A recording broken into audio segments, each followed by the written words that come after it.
I think one of the things that has bedeviled the days of Silicon Valley is this over rotation into technology only as a part of the solution. But if you look at every single successful solution that's been out there, there's been a strong human component as well. And I actually believe firmly that the mix is off. Like when you end up focusing and saying, I can just remove the people altogether, it's not only just a little bit alienating and horrible, but it's also fundamentally at its core missing the fact that it's actually in the alchemy of people and technology that you end up accomplishing really good things. The struggle I think a lot of people have is figuring out which is which, where do we put them? As an example, years ago, I saw this documentary and they were talking about some people who are working with a combination of AI and robotics and people to build a sculpture. And what was fascinating to me about that was it was a three-dimensional sculpture made out of tiny little sticks. And what they didn't do was they didn't have the AI go ahead and put the sculpture together while the people designed it. They actually said people actually struggle with intricate three-dimensional mapping, but AI is pretty good at it. So we'll have the AI do that.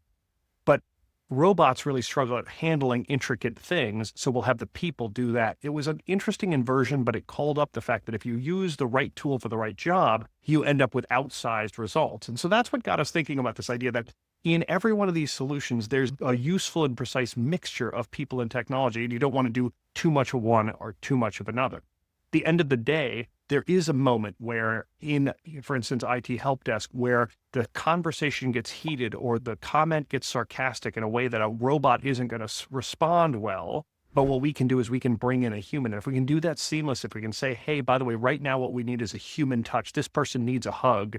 It becomes an amazing experience that people can deliver. In a similar way, if the robot blows up because the API was malformed or something horrible happened, if we can bring a human in at the time and grab it and say, okay, I've got it from here, the human can react to that sort of idiosyncrasy significantly more seamlessly than a robot, even the most advanced AIs can. So that's why we think that there's a mixture that we really want to go after.